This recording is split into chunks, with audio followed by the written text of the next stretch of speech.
안녕하세요. 저는 박선자라고 합니다. 정말 어처구니 없는 제 이야기 좀 들어주세요. 그날 아침 창밖으로 스며드는 햇살이 유난히 따스하다고 생각했어요. 마치 잘 익은 홍시 속살처럼 부드럽고 달콤한 빛이 거실 바닥에 길게 늘어져 있었죠. 저는 볕이 가장 잘 드는 소파에 앉아 무릎 담요를 덮고 며느리가 어젯밤 텔레비전을 보며 살뜰하게 깎아놓고 간 사과를 한쪽 베어 물었습니다. 제가 밤에 과일을 먹으면 속이 쓰리다고 일부러 아침에 먹으라며 랩까지 씌워 냉장고에 넣어둔 것이었죠. 아삭하고 터지는 과즙이 어찌나 달던지 꼭 우리 수영이 마음씨 같았어요. 어머니, 이쪽으로 기대보세요. 제가 주물러 드릴게요. 어젯밤에도 제 옆에 꼭 붙어 앉아 퉁퉁 부은 제 다리를 조물거리던 아이였습니다. 평생 밭일이며 식당일이며 몸을 혹사한 탓에 비가 오려는 날이면 무릎이며 허리며 쑤시지 않는 곳이 없었죠. 그런 저를 위해 수영이는 저녁마다 따뜻한 물에 제 발을 담가주고 정성껏 다리를 주물러주는 게 일과였습니다. 제 아들 민규는 엄마 수영이 피곤하게 왜 그래 하고 타박을 주었지만 그럴 때면 수영이는 오히려 어머니가 시원하시다는데 뭐가 피곤해요. 민규 씨나 어머니한테 잘하세요라며 아들을 나무라던 속 깊고 야무진 아이였어요. 며느리가 아니라 그냥 제 딸이었습니다. 제겐 세상에 하나뿐인 그런 딸이었죠. 이 집도 마찬가지였습니다. 평생 억척같이 모아 장만한 이 아파트를 아들 내외에게 증여해 준다 했을 때 동네 사람들은 노년에 어쩌려고 그러냐며 혀를 찼어요. 하지만 저는 수영이를 믿었습니다. 제 아들놈은 철이 없어도 저 아이는 저를 절대 길거리에 나앉게 할 아이가 아니라는 것을요. 아니나 다를까 수영이는 집 명의를 이전하자마자 제 손을 붙들고 눈물을 글썽였습니다. 어머니, 저희 못 믿으시는 거 아니죠? 이 집은 그냥 서류상으로만 저희 이름일 뿐이에요. 영원히 어머니 집이고 저희는 어머니 모시고 사는 거예요. 아셨죠? 그렇게 말하며 제 방에 가장 좋은 붙박이장을 짜놓고 볕이 잘 드는 창가에 예쁜 화초들을 들여놓은 것도 수영이었습니다. 그런 며느리를 어찌 예뻐하지 않을 수 있을까요? 어머니, 오늘 병원 가시는 날인데 잊지 않으셨죠? 제가 점심때 맞춰서 모시러 갈게요. 출근하기 전 현관에서 구두를 신으며 살갑게 말하던 아이의 목소리가 귓가에 맴돌았습니다. 제 무릎이 쑤신다는 말 한마디를 허투루 듣지 않고 며칠 전부터 유명하다는 정형외과에 예약을 해놓은 참이었죠. 그래, 천천히 와. 길이 막힐라. 점심은 밖에서 맛있는 거나 사 먹자꾸나. 아유, 뭘 사 먹어요. 제가 어머니 좋아하시는 들깨 수제비 해드리려고 어제 시장에서 재료 다 사놨는데. 일찍 퇴근해서 올게요. 늦지 않게 갈 테니 꼭 같이 가셔야 해요. 그것이 수영이와 나눈 마지막 대화가 마지막 약속이 될 줄은 꿈에도 몰랐습니다. 점심시간이 조금 지났을까 현관문 열리는 소리 대신 전화벨이 요란하게 울렸어요. 아이고, 늦을 것 같아서 전화했나 보네. 그렇게 생각하며 느긋하게 수화기를 들었습니다. 그런데 전화기 너머에서는 수영이의 낭낭한 목소리 대신 아들 민규의 다급한 울음소리가 터져 나왔습니다. 어머니. 어떡해요, 어머니. 민규야, 너 왜 그래? 목소리가 왜 그래? 너 무슨 일이야, 수영이는? 수영이는 옆에 있니? 심장이 쿵 하고 아찔하게 내려앉는 기분이 이런 걸까요? 손에 들고 있던 사과 조각이 바닥으로 툭 떨어지는 것도 몰랐습니다. 제 다급한 물음에 아들은 한동안 말을 잇지 못하고 흐느끼기만 했습니다. 답답한 마음에 애가 달아 이놈아 말을 해. 무슨 일이냐고. 하고 소리를 지르자 겨우 울음을 삼킨 민규가 떨리는 목소리로 내뱉은 말은 제 남은 세상을 통째로 무너뜨리기에 충분했어요. 수영이가요. 집 계단에서 발을 헛디뎌서. 지금 병원 응급실인데. 의사가 마음의 준비를 하래요, 어머니. 그 뒤로는 아무것도 기억나지 않아요. 정신을 차렸을 땐 이미 모든 것이 끝나 있었습니다.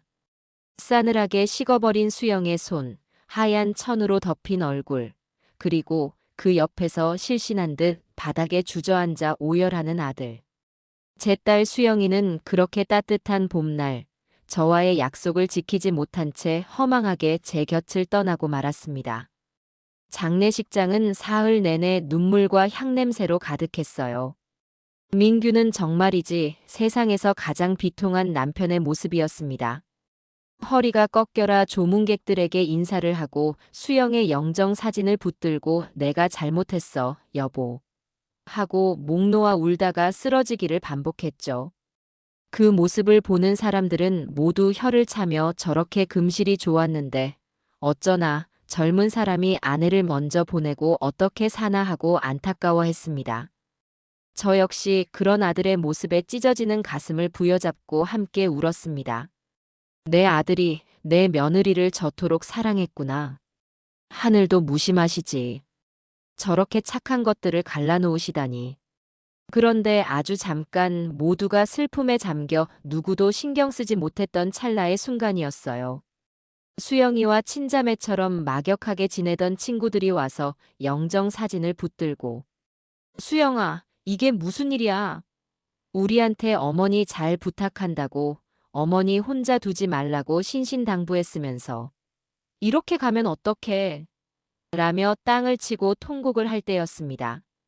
저는 눈물범벅이 된 아이들을 달래주려고 다가서다가 조문객들을 등지고 서 있던 민규의 얼굴을 무심코 보게 되었죠. 슬픔으로 일그러져 있어야 할 그의 얼굴에 아주 잠깐이었지만 지독한 귀찮음과 짜증이 뒤섞인 표정이 스쳐 지나갔습니다. 정말 눈 깜짝할 사이였어요. 그는 곧바로 두 손으로 얼굴을 감싸며 내가 더 잘했어야 했는데 하며 더 큰 소리로 오열하기 시작했고 저는 분명 제가 헛것을 봤을 거라고 이 끔찍한 슬픔과 피로가 나를 헛것을 보게 만드는 거라고 애써 제 자신을 다그쳤습니다. 내 아들인데 수영이를 그토록 아끼고 사랑했던 내 아들인데 그럴 리가 없다고요. 하지만 한번 피어난 의심의 씨앗은 쉬이 가라앉지 않았습니다. 사무제를 지내고 텅 빈 집으로 돌아온 날이었어요. 수영의 웃음소리가 사라진 집은 거대한 동굴처럼 휑하고 적막했습니다. 멍하니 소파에 앉아 수영이가 가꿔놓은 화초들을 바라보고 있는데 민규가 제 옆에 조용히 다가와 앉더군요. 그의 손에는 따뜻한 대추차 한 잔이 들려 있었습니다. 어머니, 이제 기운 좀 차리셔야죠. 이렇게 계속 계시면 어머니 쓰러지세요. 수영이도 하늘에서 그걸 원하지 않을 거예요. 기운이 나야 차리지. 눈을 감아도 떠도 수영이 얼굴이 아른거리는데 무슨 기운이 나겠니? 그러니까요. 그러니까 이제 수영이 물건들 정리해야 하지 않을까요? 너무나 조심스러운 말투였지만 그 말이 제 귀에는 어딘가 모르게 서두르는 것처럼 들렸어요. 장례를 치른 지 이제 겨우 사흘째였습니다. 뭘 벌써 정리해. 수영이 흔적이라도 더 보고 싶은데. 저 방에 들어가면 아직도 수영이 냄새가 나는 것 같은데 나는 못해. 어머니, 알아요. 저도 마음이 찢어질 것 같아요. 하지만 이렇게 수영이 물건들 계속 보고 있으면 어머니 병나세요. 힘든 기억은 빨리 털어내는 게 맞는 거래요. 제가 다 알아서 치울게요. 어머니는 아무것도 신경 쓰지 마시고 푹 쉬세요. 그게 수영이를 위해서도 좋은 거예요. 아들은 저를 위하는 척, 제 건강을 걱정하는 척 그럴듯한 말들을 늘어놓았습니다. 하지만 저는 그 말에 동의할 수가 없었어요. 저 물건들은 힘든 기억이 아니라 우리 수영이와 함께한 소중한 시간들이었습니다. 옷 한 벌, 책 한 권 쓰다 만 화장품 하나하나에 수영이와의 추억이 깃들어 있었으니까요. 아니다. 저는 단호하게 고개를 저었습니다. 아들의 눈을 똑바로 쳐다보며 말했죠. 수영이 물건은 내가 직접 정리할 거야. 내 손으로 하나하나 만져보면서 우리 수영이가 뭘 좋아했고 뭘 아꼈는지 다시 한번 마음에 새기면서 그렇게 마지막으로 보내줘야지. 너는 아무것도 손대지 마라. 이건 이 어미가 해야 할 일이야. 제 단호한 말에 민규의 얼굴이 순간 굳어지는 것을 이번에는 똑똑히 봤습니다. 장례식장에서 봤던 그 표정과 똑같았어요. 무언가 계획이 틀어졌다는 듯한 당혹감과 숨길 수 없는 실망감이 스쳐 지나갔죠. 하지만 그것도 잠시, 아들은 언제 그랬냐는 듯 다시 슬픔에 잠긴 얼굴로 고개를 푹 숙였습니다. 알았어요, 어머니. 어머니 뜻이 그렇다면 그렇게 하세요. 대신 너무 무리하지는 마시고요. 힘드시면 언제든 저 부르세요. 아들은 그렇게 말하며 자리에서 일어나 자신의 방으로 들어가 버렸습니다. 저는 한참 동안이나 거실에 홀로 남아 아들의 마지막 표정을 곱씹었어요. 슬픔에 잠긴 사람이 어째서 아내의 유품을 정리하는 일에 저토록 조급해하는 걸까? 왜 내가 직접 정리하겠다는 말에 그런 표정을 지었던 걸까? 의심하고 싶지 않았습니다. 하나뿐인 내 아들이니까요. 하지만 마음 한구석에서 스멀스멀 피어오르는 불길한 예감은 어쩔 수가 없었습니다. 저는 자리에서 일어나 수영의 방문을 열었습니다. 싸늘한 공기 속에서도 여전히 수영이의 향기가 남아있는 듯 했습니다. 그래, 내가 직접 해야만 해. 수영이가 마지막으로 남긴 것들을 다른 누구도 아닌 제 손으로 정리해야만 한다고 저는 굳게 다짐했습니다. 그 방 안에 제 인생을 송두리째 바꿔놓을 진실이 숨겨져 있을 거라고는 상상조차 하지 못한 채 말이에요. 수영의 방문을 열고 들어선 순간 익숙한 라일락 향기가 훅 끼쳐왔습니다. 며느리가 평소 좋아하던 섬유유연제 냄새였죠. 마치 어딘가에 수영이가 숨어 있다가 어머니 오셨어요? 하고 웃으며 나타날 것만 같아서 저는 저도 모르게 방 안을 휘휘 둘러보았습니다. 하지만 방의 주인은 없었고 주인을 잃은 물건들만이 정적 속에서 제자리를 지키고 있었어요.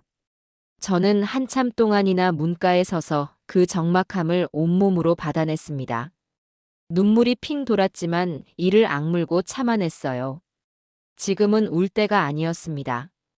수영이가 남긴 마지막 흔적들을 눈에, 손에, 가슴에 하나하나 새겨야 할 시간이었으니까요. 가장 먼저 옷장 문을 열었습니다. 수영이의 옷들은 하나같이 단정하고 소박했어요. 화려한 색깔이나 값비싼 상표가 붙은 옷은 찾아볼 수 없었죠. 대부분 시장에서 발품 팔아 샀거나 인터넷으로 꼼꼼히 가격을 비교해가며 장만한 것들이었습니다. 작년에 제 생일이라고 아들놈이 큰맘 먹고 사준 백화점 원피스 한 벌만이 옷장 한가운데서 유독 빛나고 있었어요. 그때 생각이 났습니다. 민규가 억지로 등을 떠밀어 그 옷을 사주었을 때 수영이는 가격표를 보더니 기겁을 하며 손사래를 쳤었죠. 아이고, 민규 씨. 이걸 어떻게 입어요? 이 돈이면 어머님 겨울 외투를 한 벌 사드리지. 당신도 좀 좋은 것 좀 입어. 내 아내가 맨날 시장 옷만 입고 다니는 거 보기 안쓰럽지도 않아? 안쓰럽기는요. 저는 지금 입는 옷들도 다 좋아요. 어머니, 이거 환불하고 우리 맛있는 거 사 먹어요, 네. 결국 민규의 고집에 못 이겨 옷을 받아들었지만 수영이는 그 비싼 옷이 아까워 1년 동안 딱 2번 입었습니다. 제 칠순 잔치 때 한 번, 그리고 얼마 전 있었던 친척 결혼식 때 한 번. 그 외에는 행여 다를세라 비닐 커버까지 씌워 고이 모셔두기만 했죠. 저는 그 원피스를 가만히 쓸어보았습니다. 보드라운 옷감 위로 아끼고 아껴가며 저와 남편보다 제 아들을 더 챙기던 며느리의 착한 마음이 고스란히 느껴지는 듯 했습니다. 이런 아이였는데, 이렇게 속 깊고 알뜰한 우리 며느리였는데, 옷들을 하나하나 개어 상자에 담기 시작했습니다. 수영이의 채취가 밴 옷가지를 만질 때마다 함께 시장에 가서 옷을 고르던 기억, 명절에 함께 전을 부치던 기억, 밤늦도록 거실에 마주 앉아 도란도란 이야기를 나누던 기억들이 파노라마처럼 스쳐 지나갔어요. 눈물을 참으려 입술을 깨물었지만 기어이 두 뺨 위로 뜨거운 것이 주르륵 흘러내렸습니다. 한참을 그렇게 옷을 부둥켜 안고 소리 없이 울었어요. 겨우 마음을 추스르고 옷장 아래 칸을 정리하려 했을 때였습니다. 낡은 스웨터 덤이 가장 깊숙한 곳에서 손끝에 딱딱한 것이 걸렸어요. 조심스럽게 스웨터를 걷어내자 그 안에서 한 번도 본 적 없는 작은 나무 상자 하나가 모습을 드러냈습니다. 손바닥 두 개를 합친 만한 크기의 짙은 갈색 나무로 된 상자였죠. 특별한 장식 하나 없이 반들반들했지만 한쪽 모서리에 낡은 자물쇠가 단단히 채워져 있었습니다. 이게 뭘까? 수영이가 이런 걸 가지고 있었나? 저는 고개를 갸웃거리며 상자를 이리저리 살펴보았습니다. 수영이는 제게 비밀이 없는 아이였어요. 시시콜콜한 친구 이야기부터 부부 싸움한 이야기까지 제게는 모든 것을 털어놓았죠. 그런데 이런 상자는 단 한 번도 본 기억이 없었습니다. 혹시 민규가 선물한 것일까? 아니면 결혼 전에 쓰던 물건일까? 온갖 생각이 머릿속을 스쳐 지나갔습니다. 저는 상자를 들고 거실로 나갔습니다. 마침 방에서 나온 민규와 마주쳤죠. 아들은 제 손에 들린 상자를 보더니 순간 얼굴이 미세하게 굳는 듯 했습니다. 어머니, 그건 뭐예요? 응. 아, 이거. 수영이 옷장 정리하다가 나왔네. 이게 뭐니? 네가 사준 거냐? 제 물음에 민규는 잠시 말을 고르는 듯 하더니 이내 아무것도 아니라는 듯 손을 내저었습니다. 아, 그거요? 그냥 수영이가 쓰던 잡동사니 모아둔 상자일 거예요. 결혼 전부터 가지고 있던 것 같던데 별거 아니에요. 그래? 근데 이건 왜 이렇게 잠가놨대? 열쇠는 어디 있니? 열쇠요? 글쎄요, 아마 잃어버렸을걸요. 하도 오래된 거라. 그냥 버리세요, 어머니. 안에 먼지 쌓인 잡동사니밖에 없을 거예요. 민규는 그렇게 말하며 상자에서 애써 시선을 피했습니다. 하지만 저는 똑똑히 봤어요. 그의 눈빛이 아주 미세하게, 그러나 분명히 흔들리고 있다는 것을. 그리고 그냥 버리라고 말하는 그의 목소리가 어딘지 모르게 다급하게 들렸습니다. 거짓말. 제 아들은 지금 제게 거짓말을 하고 있었습니다. 수십 년을 함께 산 어미의 직감은 틀리는 법이 없었죠. 아니다. 그래도 수영이 물건인데 어떻게 그냥 버리니? 열쇠만 찾으면 열어볼 수 있는 것을. 저는 일부러 민규의 얼굴을 빤히 쳐다보며 말했습니다. 아들은 제 시선을 피하며 헛기침을 하더군요. 글쎄요. 어디 있을지 저도 잘 어머니, 저 잠깐 밖에 나갔다 올게요. 바람 좀 쐬고 싶어서요. 민규는 마치 도망치듯 황급히 현관을 나섰습니다. 쾅 하고 닫히는 현관문을 보며 저는 제 예감이 틀리지 않았음을 확신했어요. 저 상자 안에는 무언가 있었습니다. 제 아들이 제가 보아서는 안 된다고 생각하는 무언가가. 그리고 그것은 분명 잡동사니가 아닐 것이었습니다. 저는 다시 수영의 방으로 들어갔습니다. 그때부터였어요. 보물찾기라도 하듯 방 안 구석구석을 뒤지기 시작한 것은 수영이가 평소 물건을 두는 습관을 떠올려 보았습니다. 그 아이는 참으로 꼼꼼하고 정리를 잘하는 성격이었죠. 중요한 물건은 절대 아무데나 두지 않았습니다. 저는 가장 먼저 책상 서랍들을 열어보았어요. 다이어리, 가계부, 각종 영수증들이 가지런히 정리되어 있었지만 열쇠는 보이지 않았습니다.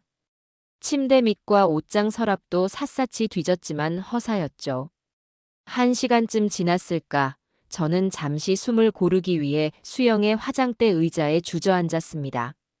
거울 속에는 땀과 눈물로 얼룩진 초췌한 늙은이의 얼굴이 비치고 있었어요. 내가 지금 뭘 하고 있는 건가? 혹시 정말 아들 말대로 별거 아닌데 나 혼자 예민하게 구는 건 아닐까? 잠깐 그런 생각이 들기도 했습니다. 하지만 이내 고개를 저었어요.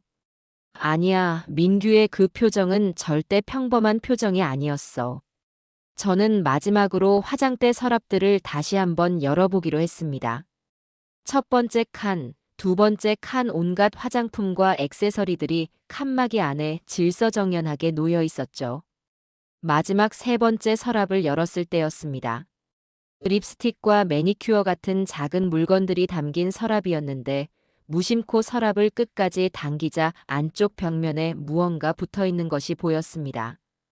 아주 작은 은색 열쇠 하나가 투명한 테이프로 단단하게 고정되어 있었어요. 심장이 쿵쾅거리기 시작했습니다. 이거다. 수영이는 이렇게 깊숙하고 남들이 보지 못하는 곳에 중요한 것을 숨겨두곤 했었죠. 떨리는 손으로 테이프를 떼어내고 열쇠를 손에 쥐었습니다. 차가운 금속의 감촉이 손바닥에 선명하게 느껴졌어요. 저는 상자가 있는 거실로 걸어 나갔습니다. 한 걸음 한 걸음이 마치 천근만근의 돌덩이를 옮기는 것처럼 무겁게 느껴졌습니다. 거실 테이블 위에 놓인 나무 상자 앞에 섰습니다. 깊게 숨을 들이마신 뒤 떨리는 손으로 열쇠를 자물쇠 구멍에 꽂아 넣었습니다. 그리고 천천히, 아주 천천히 열쇠를 돌렸어요. 찰칵 하고 작은 소리와 함께 자물쇠가 풀렸습니다. 저는 마른 침을 삼키며 조심스럽게 상자의 뚜껑을 열었습니다. 그 안에는 제 예상과는 전혀 다른 물건들이 들어 있었습니다. 반짝이는 보석이나 아들 몰래 모아둔 비상금이 아니었어요. 상자 안을 채우고 있는 것은 낡고 손때 묻은 구형 MP3 플레이어 하나와 여러 번 접었다 편 듯 너덜너덜해진 종이 한 장이었습니다. 그 종이를 조심스럽게 펼쳐보자 그것은 경기도 외곽의 한 요양원 안내 책자라는 것을 알 수 있었어요. 허름한 건물 사진과 함께 저렴한 비용, 최고의 시설이라는 문구가 적혀 있었죠. 이게 대체 뭘까? 수영이가 왜 이런 걸 가지고 있었을까? 보석보다 더 깊숙한 곳에 자물쇠까지 채워가며 숨겨놓은 물건이 고작 낡은 MP3와 싸구려 요양원 안내 책자라니. 저는 알 수 없는 불안감과 혼란에 휩싸여 한참 동안이나 상자 안을 멍하니 들여다보았습니다. 이것이 제 평온했던 일상을 산산조각 낼 지옥의 문이라는 사실은 꿈에도 알지 못한 채 말이에요. 상자 안에 덩그러니 놓인 두 개의 물건 앞에서 저는 한동안 망부석처럼 서 있었습니다. 머릿속이 하얗게 비어버린 듯 아무 생각도 나지 않았어요. 눈앞의 상황이 도무지 이해가 되지 않았기 때문입니다. 우리 수영이. 그 누구보다 저를 아끼고 따르던 아이가 어째서 이런 허름한 요양원 안내 책자를 보석처럼 숨겨두었던 걸까요? 혹시 먼 훗날 제가 늙고 병들었을 때를 대비해 미리 알아본 것이었을까? 아니, 그럴 리가 없었습니다. 수영이는 입버릇처럼 말했으니까요. 어머니, 걱정 마세요. 제가 끝까지 책임지고 모실 거예요. 그런 아이가 이런 초라한 시설의 안내 책자를 가지고 있었다는 것은 앞뒤가 맞지 않았습니다. 저는 먼저 너덜너덜해진 안내 책자를 집어들었습니다. 여러 번 접었다 편 흔적이 역력했고 종이의 모서리는 닳아 있었어요. 수영이가 이 종이를 얼마나 오랫동안, 얼마나 많이 들여다보았는지를 짐작하게 했죠. 책자를 펼치자 빛바랜 사진 속의 낡은 건물이 눈에 들어왔습니다. 경기도에서도 한참 들어가는 외딴 곳에 위치한 요양원이었어요. 저렴한 비용이라는 문구가 유독 크게 인쇄되어 있었고 가족의 부담을 덜어드립니다라는 글귀도 보였습니다. 저는 저도 모르게 헛웃음을 터뜨렸습니다. 가족의 부담이라니. 나는 단 한 번도 수영이에게 짐이 된다고 생각해 본 적이 없었고 수영이 역시 저를 귀찮아하거나 부담스러워한 적이 단 한 번도 없었습니다. 그렇다면 대체 왜? 무슨 이유로 수영이는 이 낡은 종이 조각을 자물쇠까지 채워가며 보관하고 있었을까? 머릿속이 복잡하게 얽혀 들어갔습니다. 혹시 민규 몰래 알아본 것일까? 왜?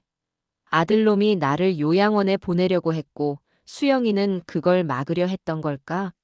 말도 안 되는 상상이라는 걸 알면서도 불길한 생각은 꼬리에 꼬리를 물고 피어올랐습니다. 장례식장에서 보았던 민규의 어색한 표정, 유품 정리를 서두르던 모습, 그리고 상자를 발견했을 때의 당황한 기색이 다시금 머릿속을 스쳐 지나갔습니다. 저는 요양원 안내 책자를 내려놓고 상자 안에 남은 또 다른 물건, 낡은 MP3 플레이어를 집어들었습니다. 은색 플라스틱 몸체는 군데군데 긁혀 있었고 작은 액정 화면은 먼지가 뽀얗게 쌓여 있었어요. 한눈에 봐도 아주 오래된 모델이었죠. 요즘 젊은 아이들은 다들 스마트폰으로 노래를 듣는데 수영이가 왜 이런 구닥다리 기계를 가지고 있었는지 의아했습니다. 전원 버튼을 눌러보았지만 아무런 반응이 없었어요. 배터리가 완전히 방전된 모양이었습니다. 저는 MP3을 들고 다시 수영의 방으로 들어갔습니다. 그리고는 온갖 잡동사니가 담긴 서랍을 뒤지기 시작했어요. 예전에 쓰던 휴대폰 충전기, 엉킨 이어폰 줄, 용도를 알 수 없는 케이블들.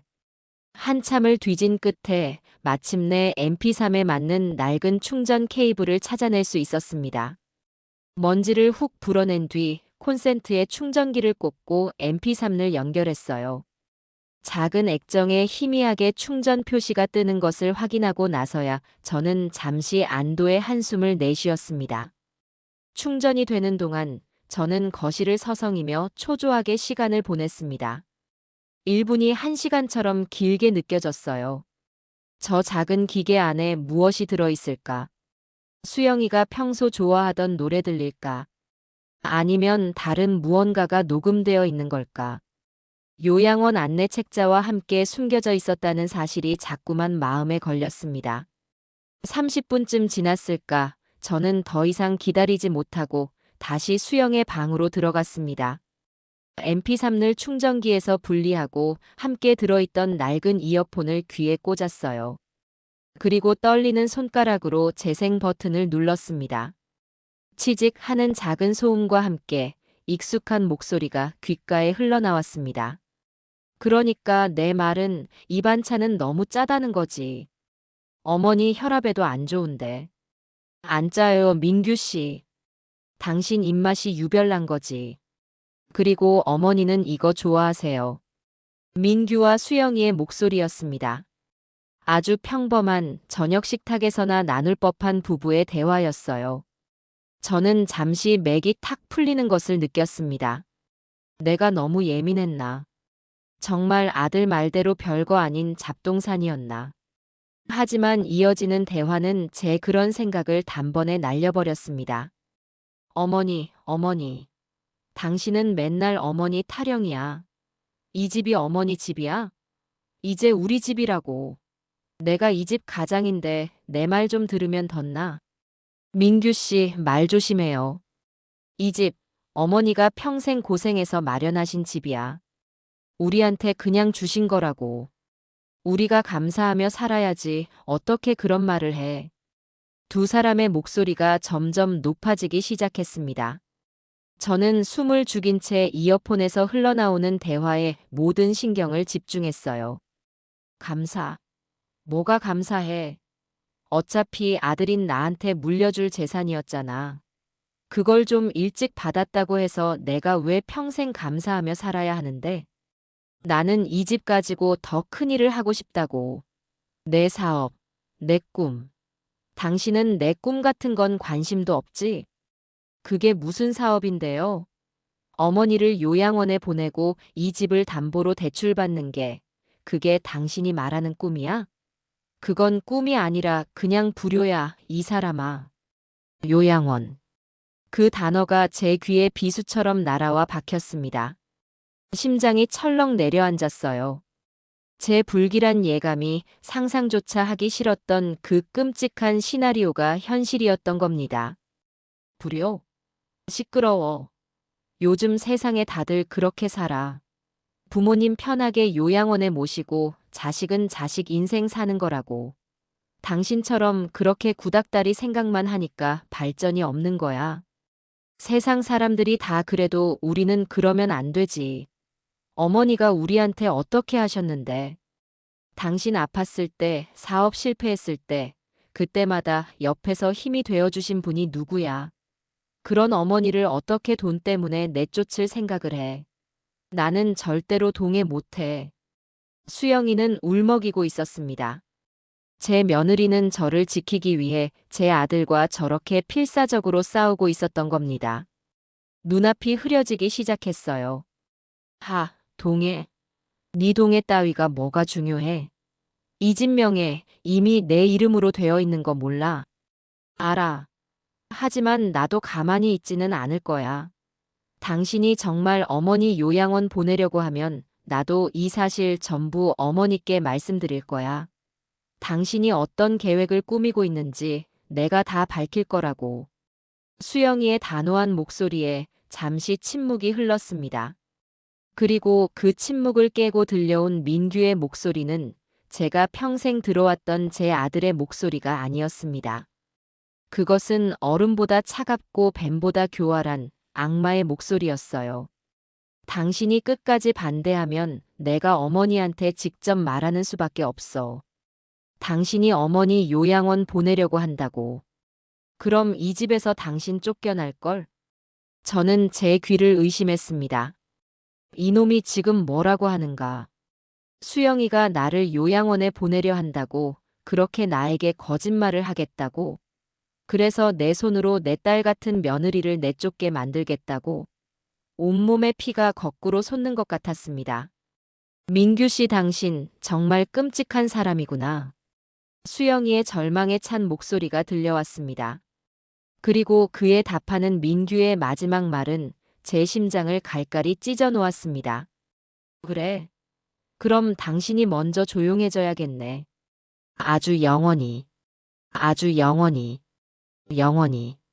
그 말을 끝으로 녹음은 끊겼습니다. 저는 이어폰을 빼지도 못한 채 그 자리에 얼어붙어 버렸습니다. 세상의 모든 소리가 사라지고 제 귓가에는 오직 아주 영원이라는 아들의 목소리만이 악마의 저주처럼 맴돌고 있었어요. 수영이의 죽음은 단순한 사고가 아니었습니다. 내 아들이 내 배 아파 낳은 저 끔찍한 놈이 나를 지키려던 내 며느리를. 분노와 배신감에 온몸이 부들부들 떨려왔습니다. 숨이 제대로 쉬어지지 않았어요. 저는 비틀거리며 벽을 짚고 일어섰습니다. 그리고 거실로 걸어나가 수화기를 들었어요. 손이 너무 심하게 떨려 자꾸만 버튼을 잘못 눌렀습니다. 몇 번의 실패 끝에 저는 간신히 3개의 숫자를 눌렀습니다. 하나, 그리고 또 하나, 그리고 마지막 하나. 저는 그 자리에서 내 아들을 내 손으로 심판대에 세우기 위해 경찰을 불렀습니다. 수화기를 내려놓은 손이 사시나무처럼 떨리고 있었습니다. 방금 제가 무슨 짓을 한 건지 머릿속이 뒤죽박죽 엉망이었어요. 내 아들을, 하나뿐인 내 아들을 경찰에 신고하다니. 하지만 후회는 없었습니다. 귓가에 생생하게 맴도는 민규의 그 마지막 말, 아주 영원이라는 그 악마 같은 속삭임이 모든 망설임을 지워버렸기 때문입니다. 그것은 단순한 협박이 아니었어요. 그것은 명백한 악이었습니다. 수영이는 그 아기의 희생양이 된 것이 틀림없었습니다. 얼마나 지났을까 현관 초인종 소리가 요란하게 울렸습니다. 저는 뻣뻣하게 굳은 몸을 겨우 움직여 문을 열었습니다. 문 밖에는 제복을 입은 2명의 경찰관이 서 있었죠. 한 명은 나이가 지긋하고 경험이 많아 보이는 중년의 남자였고, 다른 한 명은 아직 앳된 얼굴의 젊은 순경이었습니다.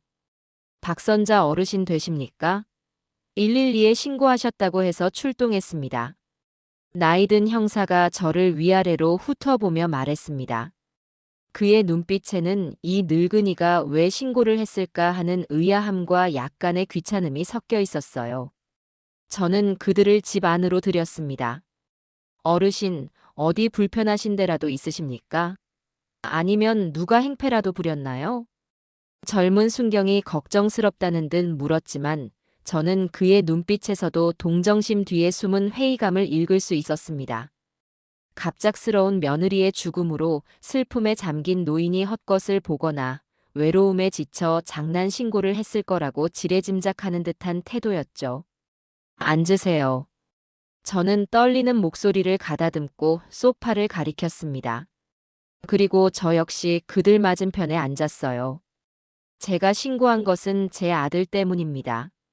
제 말에 두 경찰관은 서로의 얼굴을 마주 보았습니다. 나이든 형사가 미간을 찌푸리며 물었어요. 아드님이요? 아드님이 어르신께 무슨 잘못이라도 했습니까?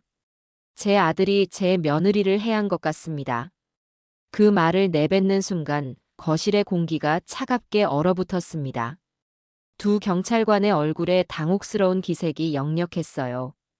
젊은 순경은 저를 안타깝다는 눈으로 바라보았고 나이든 형사는 깊은 한숨을 내쉬었습니다.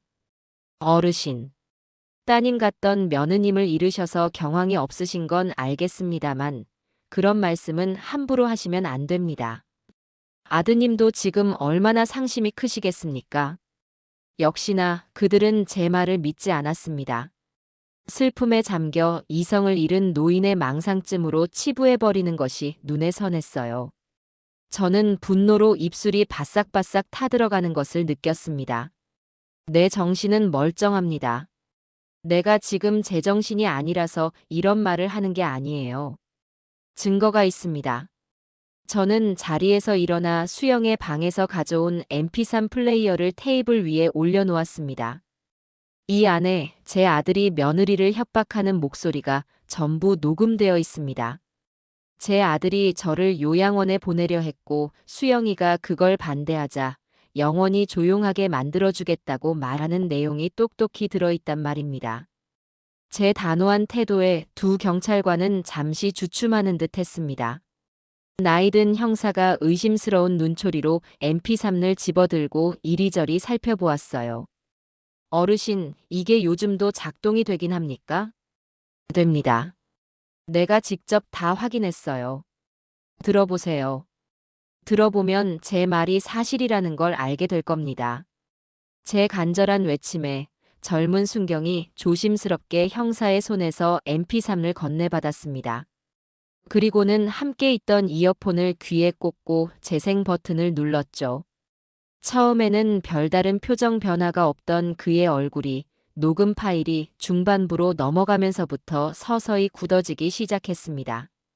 그의 눈이 점점 커졌고 입이 살짝 벌어졌어요. 민규의 그 마지막 말이 흘러나왔을 때 젊은 순경은 화들짝 놀라며 이어폰을 귀에서 빼냈습니다. 팀장님 이거. 그는 상기된 얼굴로 나이든 형사에게 이어폰 한쪽을 건넸습니다. 나이든 형사 역시 반신반의하며 이어폰을 귀에 꽂았죠. 그리고 그의 얼굴 역시 젊은 순경과 똑같이 변해갔습니다. 미간의 주름이 깊어졌고 의심으로 가득 찼던 눈빛이 날카롭게 빛나기 시작했어요. 녹음이 끝나자 그는 한동안 아무 말 없이 저와 mp3을 번갈아 쳐다보았습니다. 거실을 짓누르던 무거운 침묵을 깬 것은 그였습니다. 김순경, 증거물 체증 봉투 가져와. 상황이 심상치 않음을 직감한 그의 목소리는 아까와는 완전히 달라져 있었습니다. 젊은 순경이 재빨리 가방에서 비닐로 된 증거물 봉투를 꺼내왔고 나이든 형사는 장갑을 낀 손으로 mp3 플레이어와 요양원 안내 책자를 조심스럽게 봉투 안에 담았습니다. 어르신, 아드님을 참고인 자격으로 경찰서까지 동행해야겠습니다.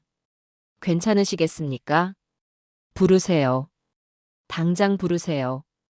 저는 조금의 망설임도 없이 대답했습니다. 잠시 후 형사의 전화를 받고 민규가 집으로 돌아왔습니다. 그는 현관에 서 있는 경찰들을 보고는 깜짝 놀라며 제게 달려왔어요. 어머니, 이게 무슨 일이세요?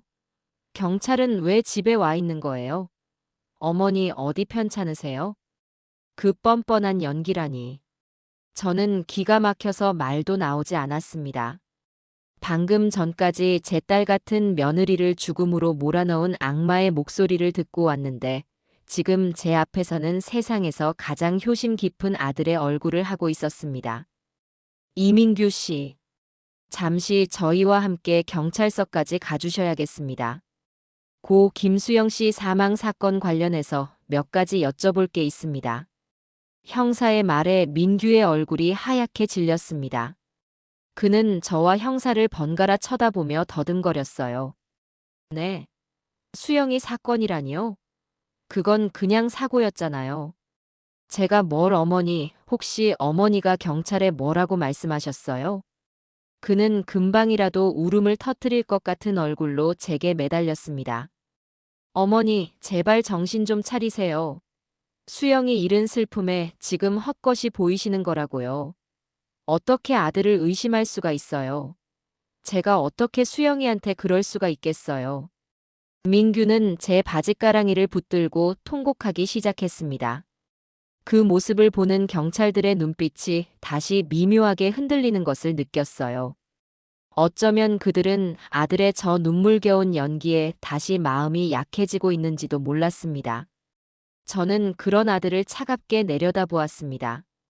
그리고는 제 다리에 매달린 아들의 손을 뿌리치며 제 평생 단 한 번도 내본 적 없는 냉정한 목소리로 말했습니다. 정신 차려야 할 사람은 내가 아니라 너다, 이놈아.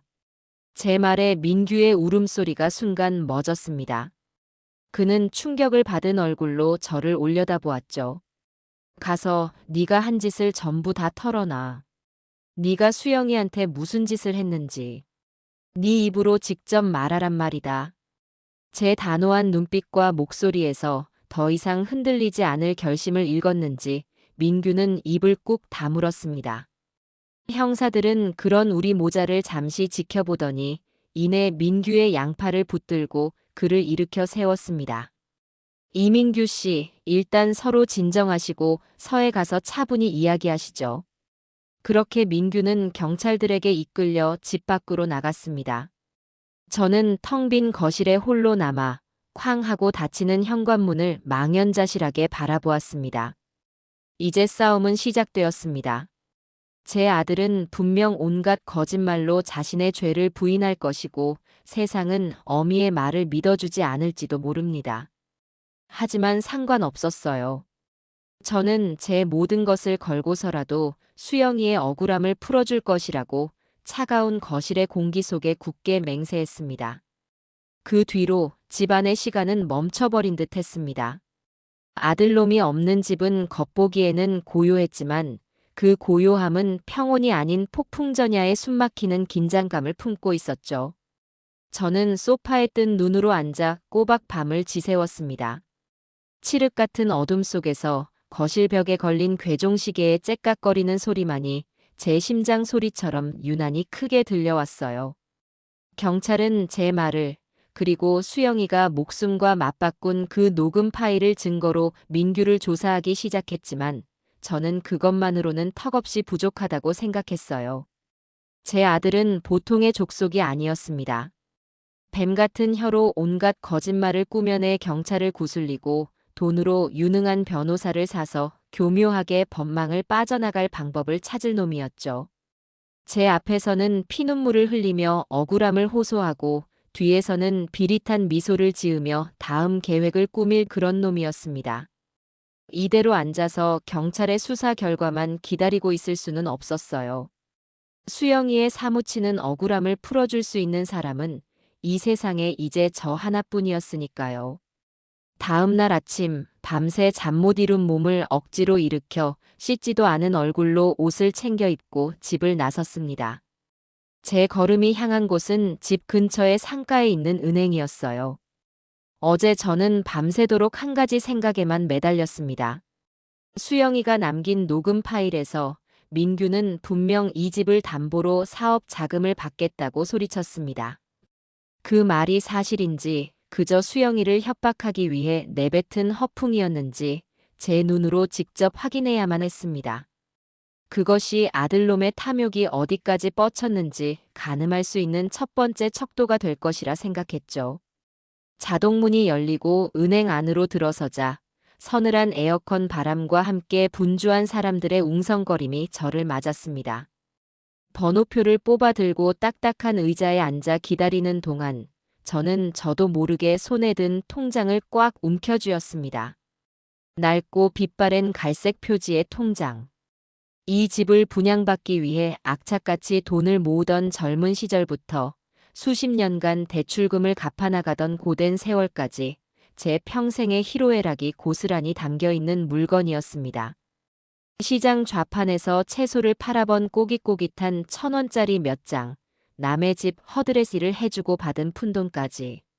그 돈을 모아 이 집을 장만했고 그 집을 아들 내외의 행복한 앞날을 위해 기꺼이 내주었습니다. 그런데 그 아들이 그 집을 가지고 저와 제 며느리의 뒤통수를 치려 했다니. 배신감에 심장이 다시금 차갑게 식어내리는 것 같았어요. 132번 고객님, 창구로 오십시오. 제 번호가 불리고 저는 창구의 젊은 여직원 앞에 앉았습니다. 제 신분증과 제 요청을 번갈아 보던 직원은 예상대로 난처한 표정을 지었습니다. 어르신, 죄송하지만 현재 집 소유주가 아니셔서 아드님의 금융 정보를 저희가 임의로 열람해 드릴 수는 없습니다. 법적으로 아드님과 함께 오셔야. 저는 직원의 말을 가만히 듣고 있다가 조용히 말을 끊고 제 낡은 통장을 창구 위에 올려놓았습니다. 아가씨, 내가 이 아파트, 여기서 주택 청약 들어서 분양받았어. 그리고 수십 년간 웬만한 대출금은 다 이 통장으로 갚았지. 내 젊음, 내 눈물, 내 평생이 담긴 집이야. 그 집을 아들한테 증여한 거고.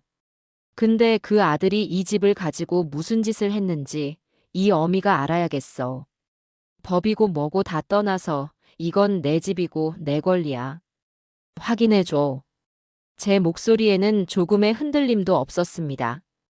평생 누구에게 아쉬운 소리 한 번 안 하고 꼿꼿하게 살아온 제 기세에 젊은 직원은 어쩔 줄 몰라 하며 결국 안쪽에 있는 지점장에게 저를 안내했습니다.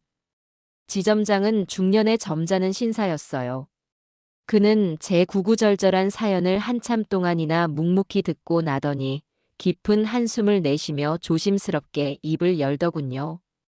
개인정보보호법 때문에 자세한 내용을 전부 말해줄 수는 없지만 집을 담보로 한 대출 신청이 있었던 것은 사실이라고요. 사실 한 달 전쯤 이민규 고객님께서 사업 자금 명목으로 저희 은행에 거액의 주택담보대출을 신청하셨습니다. 서류상으로는 아무런 문제가 없었죠. 그런데 저희가 최종 심사 과정에서 반려 처리를 했습니다. 반려라니? 왜 반려가 됐다는 거요? 서류에 문제가 없었다면서. 아파트 공동 명의는 아니지만 배우자이신 고 김수영님께서 전입세대주로 등재되어 있어 배우자의 실질적인 동의가 필요했습니다. 저희 직원이 몇 번이나 김수영님께 연락을 드렸는데 김수영님께서 끝까지 동의를 안 해주셨다고 들었습니다. 남편분의 사업 계획이 너무 무모하고 어머님을 모시고 사는 집을 담보로 잡는 것은 절대 안 된다고요. 그래서 결국 대출이 나가지 못했습니다. 지점장의 말을 듣는 순간 저는 눈앞이 아찔해지는 것을 느꼈습니다. 모든 퍼즐 조각이 제 머릿속에서 섬광처럼 터져나오며 하나의 끔찍한 그림으로 완성되고 있었어요. 민규는 돈이 필요했고 집을 담보로 잡으려 했지만 우리 수영이가 온몸으로 버티고 서서 그것을 막아냈던 겁니다. 수영이는 단순한 방해물이 아니었어요. 민규의 돈줄을 틀어쥔 반드시 치워버려야만 하는 장애물이었던 거죠. 그제야 녹음 파일 속 민규의 그 서늘한 분노와 악의가 어디서부터 시작되었는지 똑똑히 알 수 있었습니다. 저는 지점장에게 허리를 숙여 몇 번이고 고맙다는 인사를 하고 은행을 나왔습니다. 제 손에는 민규의 대출 상담 기록 사본이 들려 있었어요. 이것이 아들놈의 목을 조를 첫 번째 칼이었습니다. 하지만 이것만으로는 부족했어요. 민규는 분명 단순한 사고였다고, 부부싸움 중 우발적으로 벌어진 비극이었다고 주장할 테니까요. 그의 알리바이를 완벽하게 깨뜨려야 했습니다. 민규는 경찰에 수영이가 넘어질 당시 바로 윗집에 사는 여자가 수영이가 혼자 어지러운 듯 비틀거리다 넘어지는 것을 봤다고 진술했다고 했습니다. 저는 그 이웃집 502호의 문을 두드렸습니다. 몇 번의 초인종 끝에 문이 쇠사슬 걸쇠가 걸린 채로 빼꼼히 열리고 겁에 질린 듯한 젊은 여자의 얼굴이 나타났습니다. 저를 보더니 여자는 금방이라도 문을 닫을 기세였죠. 누구세요? 502호 아주머니시죠? 저 아랫집 사는 박선자라고 합니다. 잠시 이야기 좀 할 수 있을까요? 죄송한데 제가 지금 좀 바빠서요. 다음에 오시면 안 될까요? 여자는 제 눈을 피하며 말을 얼버무렸습니다. 저는 닫히려는 문틈으로 발을 집어넣었습니다. 그리고 그녀를 똑바로 쳐다보며 말했어요. 우리 수영이 아주머니도 아시죠? 엘리베이터에서 마주칠 때마다 먼저 인사하고 명절이면 떡이나 과일도 나눠주던 참 착하고 예쁜 아이였습니다. 그 아이가 억울하게 죽었어요. 지금 그 억울함을 풀어주지 않으면 저 아이는 구천을 떠돌 겁니다. 이웃으로서 마지막 가는 길이라도 편하게 해줘야 하지 않겠어요? 아주머니도 아이 키우시잖아요. 제 간절한 목소리에 그리고 아이를 키우지 않냐는 마지막 말에 여자는 잠시 망설이더니 이내 한숨을 푹 쉬며 쇠사슬을 풀고 저를 집 안으로 들였습니다. 그녀는 불안한 듯 손톱을 물어뜯으며 식탁 의자에 저를 앉게 하고는 멀찍이 서서 입을 열었어요. 어머니, 사실은 제가 본 게 아니에요. 거짓말했어요. 본 게 아니라니요? 그럼 경찰에는 왜 그렇게 말을 했어요? 그날 댁에서 싸우는 소리가 너무 크게 들렸어요. 남편분이 아내분에게 소리 지르는 소리가 막 물건이 깨지는 것 같은 소리도 나고요. 너무 무서워서 가만히 있는데 갑자기 쿵 하는 아주 큰 소리가 나서 놀라서 현관 렌즈로 내다봤어요. 그때는 이미 며느님이 계단참에 쓰러져 계셨고 아드님이 그런 며느님을 보면서 어쩔 줄 몰라 하며 서 있었어요. 비틀거리다 넘어지는 건 보지 못했다고요. 그냥 싸우다가 큰일이 났구나. 그렇게만 생각했어요. 그런데 왜 거짓말을 했어요? 아드님이 이민규 씨가 그날 밤에 저희 집에 찾아왔어요. 과일 상자를 들고 와서는 무릎까지 꿇고 빌었어요. 아내가 평소 좀 어지럼증이 있었는데 부부 싸움 하다가 사고가 났다고 하면 자기가 너무 힘들어질 것 같다고. 자기가 범인으로 몰릴 수도 있다고.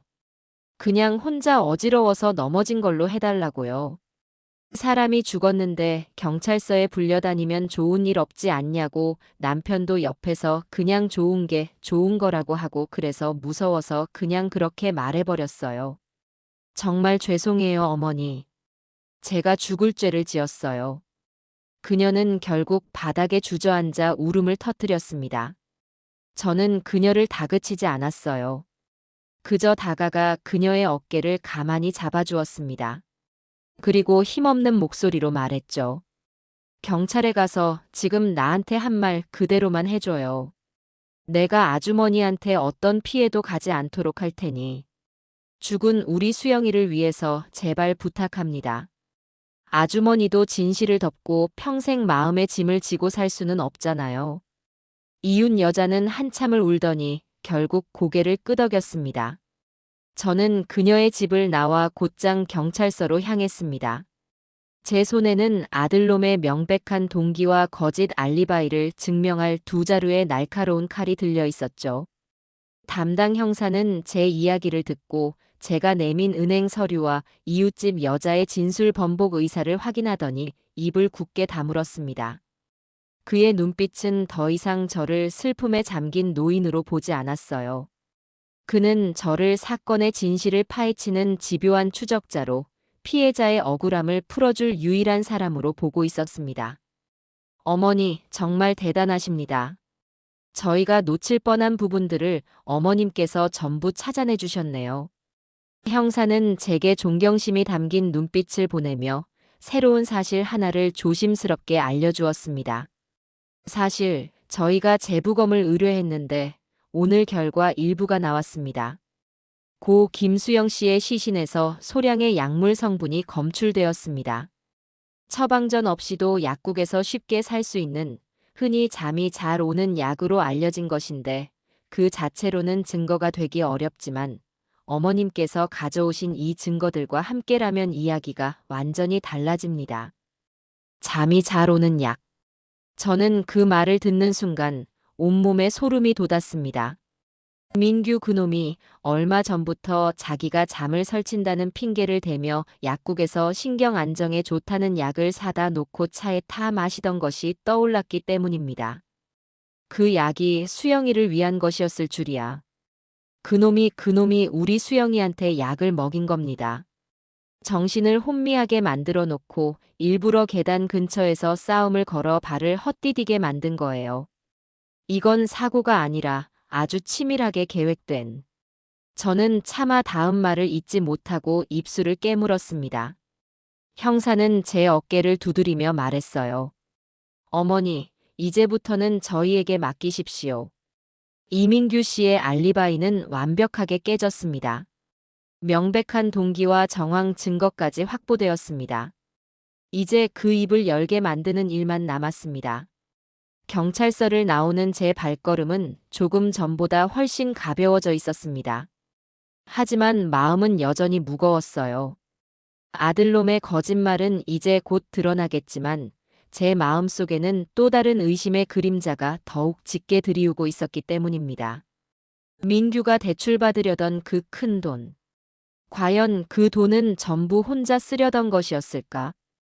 그 탐욕스럽고 잔인한 계획에 또 다른 공범은 없었던 걸까? 저는 그 의심의 끝에 제가 가장 마주하고 싶지 않은 얼굴이 서 있을까봐 두려워지기 시작했습니다. 민규의 알리바이는 깨졌고 범행 동기 또한 명백해졌습니다. 경찰은 이제 민규를 단순 참고인이 아닌 유력한 용의자로 보고 수사의 강도를 높여가고 있었죠. 보통의 어머니라면 이제 경찰의 손에 모든 것을 맡기고 결과를 기다렸을 겁니다. 하지만 제 마음속의 불안감은 좀처럼 가시지 않았어요. 경찰서에서 돌아온 뒤 저는 며칠 밤낮으로 민규가 대출받으려 했던 그 돈의 액수를 생각했습니다. 아무리 사업 자금이라고 해도 평범한 직장인이었던 민규가 혼자 감당하기에는 너무나 큰 금액이었죠. 마치 누군가와 함께 큰일을 도모하려던 사람처럼. 그 누군가는 대체 누구일까?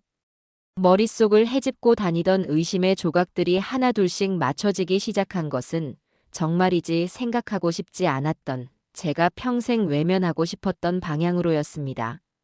미니의 얼굴이 자꾸만 눈앞에 아른거렸습니다.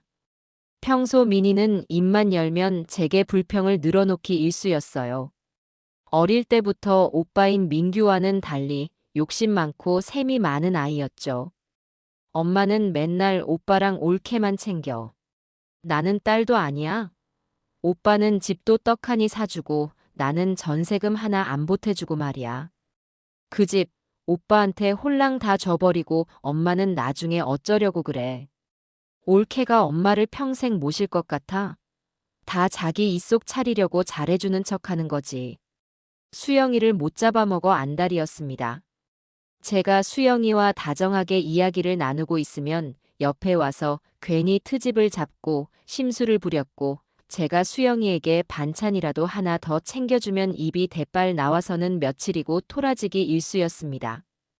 저는 그저 오빠에게 사랑을 빼앗긴 것 같은 동생의 서툰 질투려니 하고 대수롭지 않게 넘겼습니다.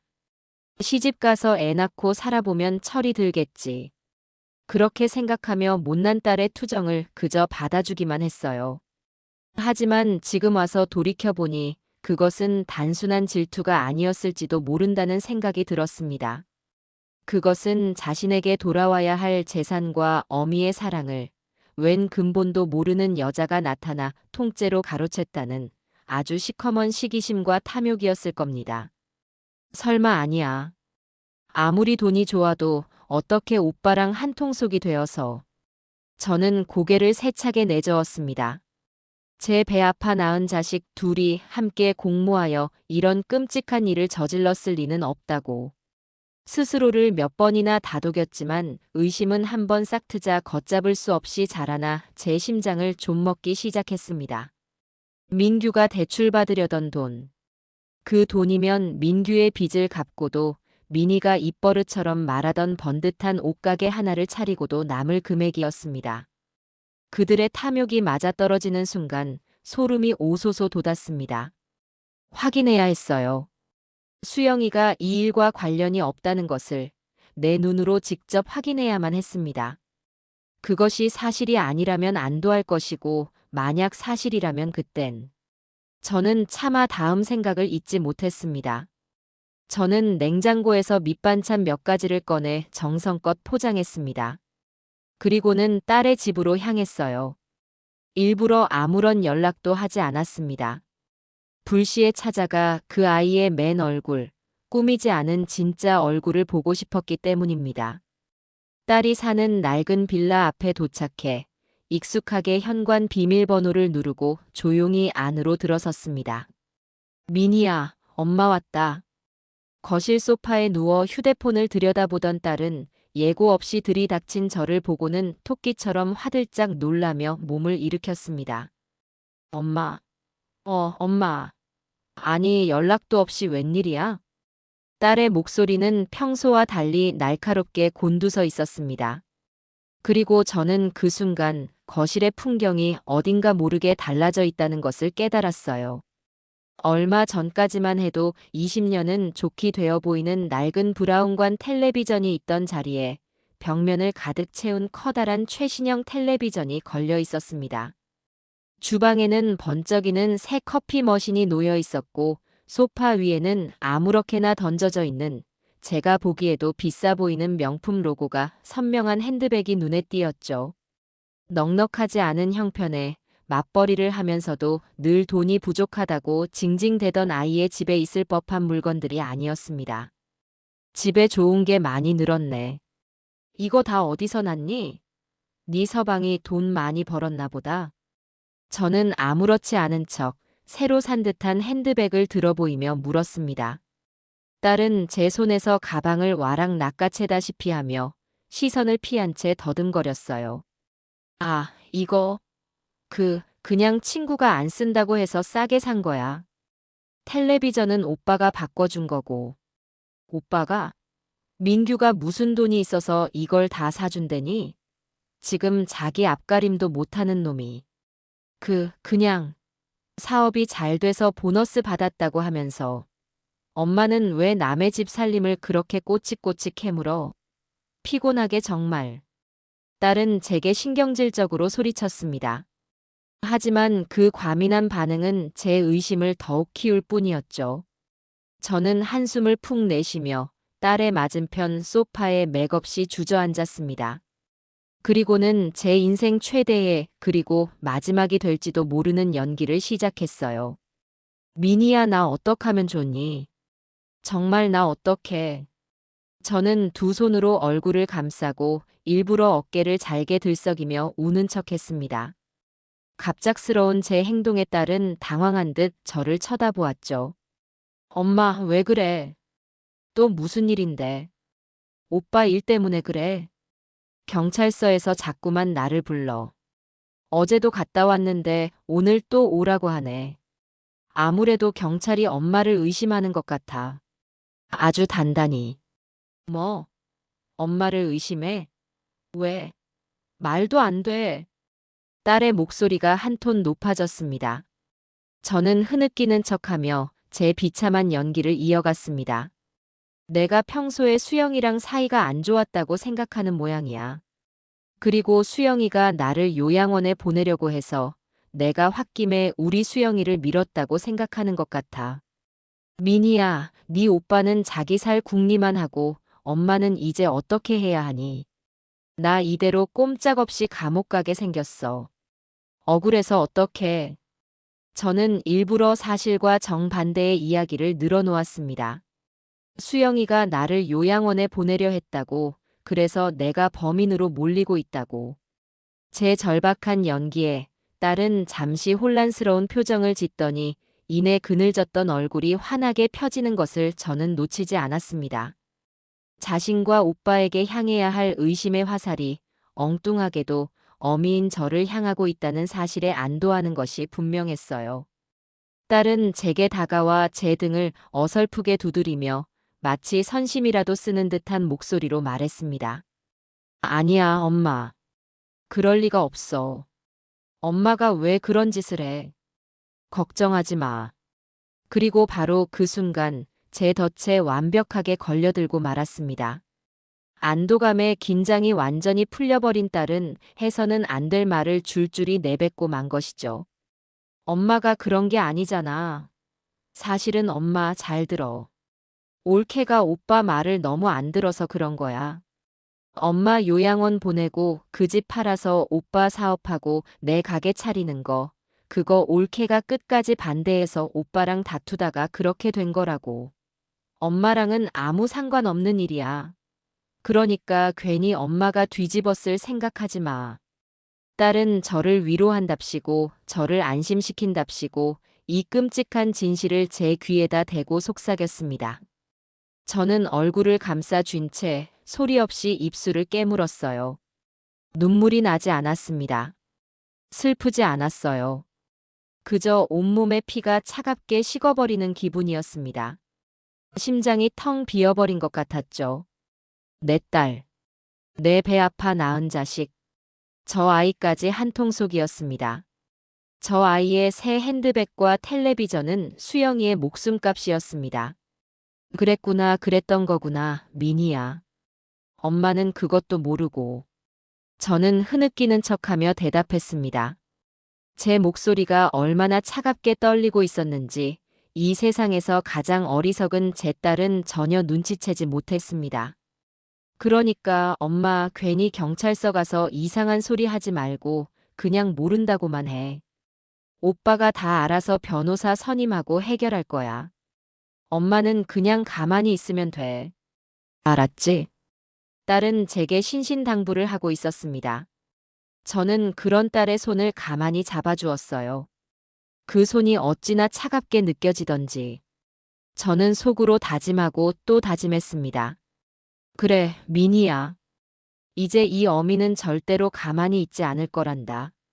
너희 남매가 저지른 짓을 이 어미가 아주 오랫동안 기억하고 하나하나 전부 다 갚아줄 것이야.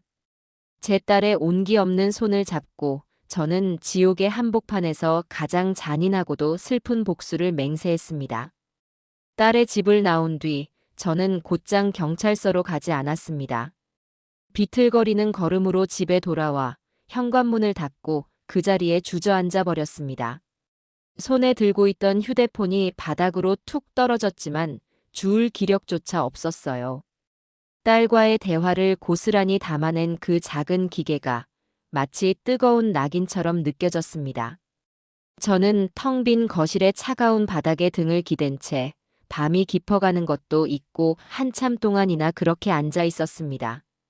밤새 저는 딸의 목소리가 담긴 녹음 파일을 수십 번, 수백 번이고 다시 들었습니다. 엄마는 상관없는 일이야. 라며 저를 안심시키던 딸의 어리석은 목소리. 올케가 오빠 말을 너무 안 들어서 그런 거야. 라며 모든 책임을 죽은 수영에게 떠넘기던 그 뻔뻔한 목소리. 그 목소리를 들을 때마다 가슴 한구석이 칼로 저미는 듯 아팠지만 신기하게도 눈물은 단 한 방울도 나오지 않았습니다. 슬픔이라는 감정은 이미 오래전에 메말라 버린 듯 했어요. 이제 제게 남은 것은 뼛속까지 시린 차가운 분노와 강철보다 단단하게 굳어버린 결심뿐이었습니다.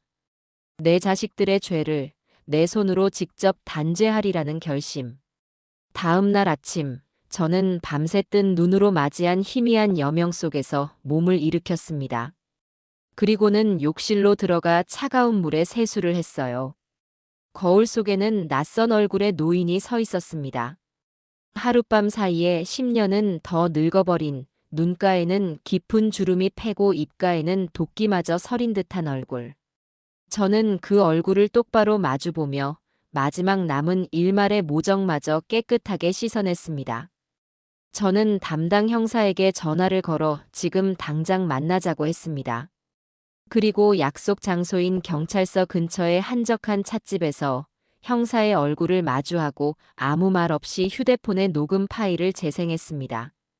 민희의 목소리가 또렷하게 흘러나오자 형사의 얼굴은 처음에는 의아함으로, 다음에는 놀라움으로, 그리고 마지막에는 참담한 경악으로 물들었습니다.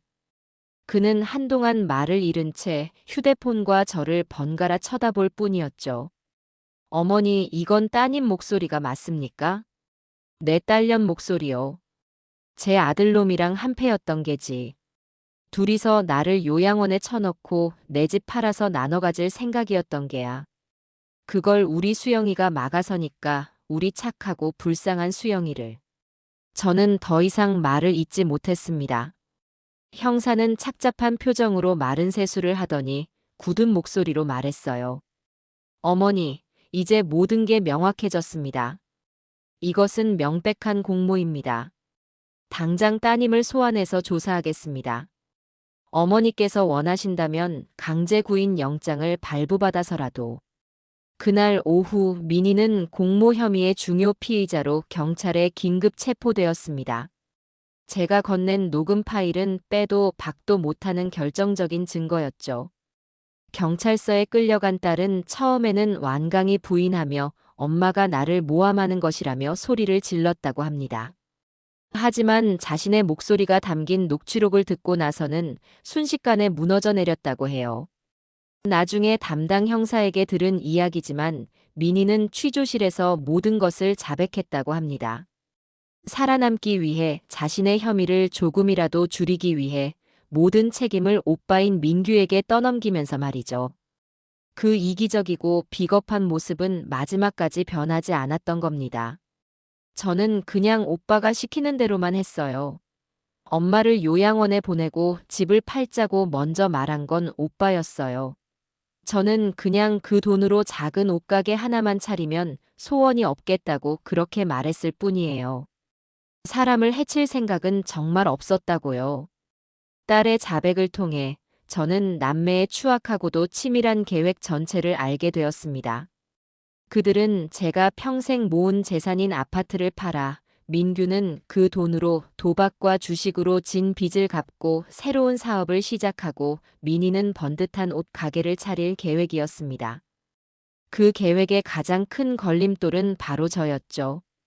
하지만 저를 대놓고 내쫓을 수는 없으니 효도라는 이름으로 포장해 시설 좋은 요양원으로 보내려 했던 겁니다. 하지만 그들의 계획은 예상치 못한 암초를 만났습니다. 바로 제 며느리 수영이었죠. 수영이는 우연히 두 남매가 부엌에서 소곤거리며 나누는 대화를 듣게 되었고 그들의 계획을 알고는 길길이 날뛰며 반대했습니다. 제가 살아있는 한 절대로 그런 일은 없을 거예요. 어머니는 제가 모실 거예요. 두 사람 다 그런 생각일랑 꿈도 꾸지 마세요. 수영이가 버티는 한 집을 팔 수도 저를 요양원으로 보낼 수도 없었습니다. 민희의 진술에 따르면 민규는 그때부터 수영이를 처리할 방법을 고민하기 시작했다고 합니다. 오빠가 올케만 없으면 모든 게 해결된다고 했어요. 올케가 너무 완강해서 말로는 설득이 안 된다고. 그래서 사고처럼 보이게 만들어야 한다고. 올케가 평소에 좀 어지럼증이 있으니까 그걸 이용하자고 했어요. 그리고 마침내 사건 당일. 민규는 그 악마 같은 계획을 실행에 옮겼습니다. 그는 수영이가 평소 즐겨 마시던 캐모마일 차에 자신이 잠을 못 이룬다는 핑계로 약국에서 사다 놓은 잠이 잘 오는 약 몇 알을 몰래 갈아 넣었습니다. 아무것도 모르는 수영이는 민규가 당신 요즘 피곤해 보이는데 이거 마시면 잠 잘 올 거야 라며 건네는 차를 의심 없이 마셨고 약 기운이 서서히 퍼지기 시작했죠. 민규는 바로 그때를 노렸습니다. 그는 일부러 수영이를 계단 근처로 불러내 요양원 문제로 다시 시비를 걸었습니다. 당신 정말 끝까지 이렇게 나올 거야? 내가 좋게 말할 때 포기해. 싫어요. 당신이 포기해요. 내가 내일 당장 어머니께 전부 다 말씀드릴 테니. 고성이 오갔고 민규는 일부러 수영이의 몸을 밀치기 직전까지 몰아붙이며 위협적인 분위기를 만들었습니다. 약 기운에 정신이 몽롱해진 상태에서 흥분과 공포에 휩싸인 수영이는 뒷걸음질을 치다 결국 발을 헛디디고 말았던 겁니다. 민규는 결코 수영이를 직접 밀지 않았어요. 그는 그저 수영이가 스스로 넘어질 수밖에 없는 완벽한 상황을 설계하고 마지막 순간에 그녀의 등을 살짝 떠밀기만 하면 되는 아주 교활하고 비겁한 방식을 택했던 겁니다. 딸의 자백은 여기서 그치지 않았습니다. 그들은 수영이가 죽은 뒤 나오게 될 사망보험금까지 나눠 가질 계획을 세워놓고 있었습니다. 민규가 결혼 초 수영이 몰래 들어놓은 생명보험이 있었던 거죠. 그 돈이면 가게를 차리고 사업을 시작하기에 더욱 넉넉해질 테니까요. 모든 진실을 전해 들은 저는 그저 멍하니 허공만 바라보았습니다. 슬픔도 분노도 느껴지지 않았어요. 그저 거대한 공허함만이 저를 짓눌렀습니다. 내 배 아파 낳은 자식들이 고작 돈 몇 푼 때문에 서로 공모하여 나를 내쫓고 내 딸 같은 며느리의 목숨을 계획적으로 앗아갔다는 사실. 그것은 제가 평생 쌓아온 세상과 인간에 대한 믿음을 뿌리부터 뒤흔드는 너무나도 끔찍한 배신이었습니다. 그날 이후 제 마음속에서 민규와 민희는 더 이상 제 자식이 아니었습니다. 어머니라는 이름으로 그들을 용서하고 가슴에 품을 수 있는 마지막 기회는 그들 스스로가 걷어차 버린 것이었죠. 이제 그들은 그저 수영이를 죽음으로 몰아넣고도 눈 하나 깜짝하지 않은 원수일 뿐이었습니다. 저는 결심했습니다. 이 싸움은 단순히 진실을 밝히는 것에서 끝나지 않을 것이라고. 법의 심판은 물론이고 사회적인 심판까지 내가 동원할 수 있는 모든 방법을 써서 저들을 가장 비참하고 고통스러운 나락으로 떨어뜨릴 것이라고. 수영이의 억울한 넋을 위로하기 위해 그리고 인간의 도리를 저버린 죗값이 얼마나 무서운 것인지를 똑똑히 보여주기 위해 저는 기꺼이 비정한 어미이자 잔인한 복수귀가 되기로 마음먹었습니다. 민희가 경찰에 체포되고 그 아이의 입에서 모든 계획이 낱낱이 자백된 다음 날 아침이었습니다. 저는 뜬 눈으로 밤을 새우고 새벽녘에야 잠시 눈을 붙였다가 낯선 소음들에 잠이 깨고 말았습니다. 집 밖 아파트 복도에서 여러 사람이 웅성거리는 소리, 카메라 셔터가 터지는 듯한 찰칵 소리가 끊임없이 들려왔습니다. 무슨 일인가 싶어 현관 렌즈로 밖을 내다본 저는 그 자리에 얼어붙고 말았습니다. 저희 집 현관문 앞을 기자들이 장사진을 치고 있었던 겁니다. 그들의 손에는 커다란 카메라와 마이크가 들려 있었고 문이 열리기만을 기다리며 아귀처럼 모여 있었습니다. 세상에 알려진 것이었습니다. 비틀거리며 거실로 나와 텔레비전을 켜자 모든 채널의 아침 뉴스에서 제 얼굴과 민규, 그리고 민희의 얼굴이 나오고 있었습니다. 충격 단독, 경악 같은 자극적인 문구와 함께 앵커는 흥분한 목소리로 사건을 전하고 있었죠. 어머니의 집을 빼앗기 위해 아내를 죽음에 이르게 한 비정한 아들과 그 범행에 가담한 여동생이 경찰에 구속되었습니다. 이들은 어머니를 요양원에 보내고 집을 팔아 각자의 욕심을 채우려 했으며 이를 반대하는 며느리가 방해가 되자 사고로 위장해. 저는 소파에 주저앉아 멍하니 화면을 바라보았습니다. 제 얼굴은 모자이크 처리가 되어 있었지만 민규와 민희의 얼굴은 범죄자의 그것으로 선명하게 방송되고 있었어요. 현대판 고려장, 인면수심 비정한 남매. 뉴스 화면 하단에는 차마 눈뜨고 보기 힘든 끔찍한 자막들이 쉴 새 없이 흘러갔습니다. 전화벨이 미친 듯이 울리기 시작했어요. 평생 연락 한 번 없던 먼 친척들, 옛 동네 이웃들, 그리고 정체를 알 수 없는 수많은 번호들로부터 전화가 빗발쳤습니다. 저는 그 어떤 전화도 받지 않고 그저 소음처럼 울리는 전화벨 소리를 들으며 텅 빈 화면을 응시했습니다. 이상하게도 마음은 차분했습니다. 오히려 거대한 파도가 덮쳐온 뒤의 고요함 같았다고나 할까요? 이것이 제가 바라던 것이었습니다. 법의 심판 이전에 세상 사람들의 손가락질과 비난이라는 또 다른 심판대에 제 자식들을 세우는 것. 그들의 죄가 한낱 가정의 비극으로 묻히는 것이 아니라 인간의 도리를 저버린 자들의 말로가 얼마나 비참한지를 온 세상에 보여주는 것. 그것이 제가 시작한 싸움의 또 다른 목표였으니까요. 예상대로 세상의 심판은 법의 심판보다 훨씬 빠르고 가혹했습니다. 그날 오후 민규가 다니던 대기업에서는 공식적으로 사회적 물의를 일으킨 이민규 씨를 즉각 파면 조치했다는 입장을 발표했습니다. 민희가 그토록 열고 싶어 했던 며느리의 목숨값으로 차린 번화가의 그 옷가게는 분노한 시민들이 던진 계란과 낙서로 뒤덮여 아수라장이 되었습니다. 사람 목숨값으로 장사하냐? 부모 등골 빼먹은 돈으로 장사하냐는 붉은 레커 글씨가 가게 유리창을 가득 메웠다고 해요. 그들의 신상 정보는 인터넷을 통해 순식간에 퍼져나갔습니다. 사는 곳, 출신 학교, 심지어 예전에 쓰던 SNS 계정까지 샅샅이 파헤쳐졌죠. 두 아이의 SNS에는 수만 개의 비난 댓글이 달렸습니다. 사람들은 그들의 과거 사진 속 행복한 미소를 보며 위선자라 욕했고, 특히 민희가 올렸던 세상에서 제일 존경하는 우리 엄마라는 가식적인 글 밑에는 차마 입에 담지 못할 저주들이 빼곡히 쌓여갔습니다. 친척들 또한 등을 돌렸습니다. 제 친정 오빠는 제게 전화를 걸어와 선자야, 내가 너 대신 저것들을 갈아 마셔도 시원찮다. 이제부터 내게 민규와 민희는 없는 조카들이다. 호적에서 파내버려라라며 함께 분노해 주었습니다. 시댁 식구들은 아예 연락조차 없었죠. 아마 가문의 명예에 먹칠을 했다며 치를 떨고 있을 겁니다.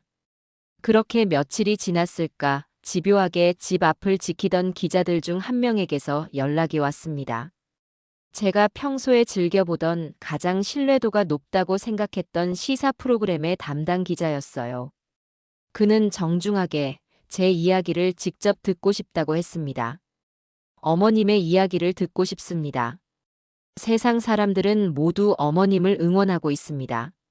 어머님께서 직접 이 사건의 진실과 며느님이 어떤 분이셨는지 이야기해 주신다면 억울하게 돌아가신 며느님의 넋을 위로하는 데 조금이나마 도움이 되지 않을까 합니다.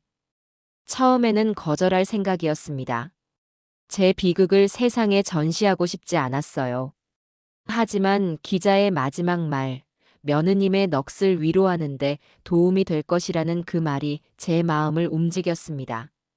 그래, 이건 나를 위한 것이 아니야. 수영이를 위한 것이지.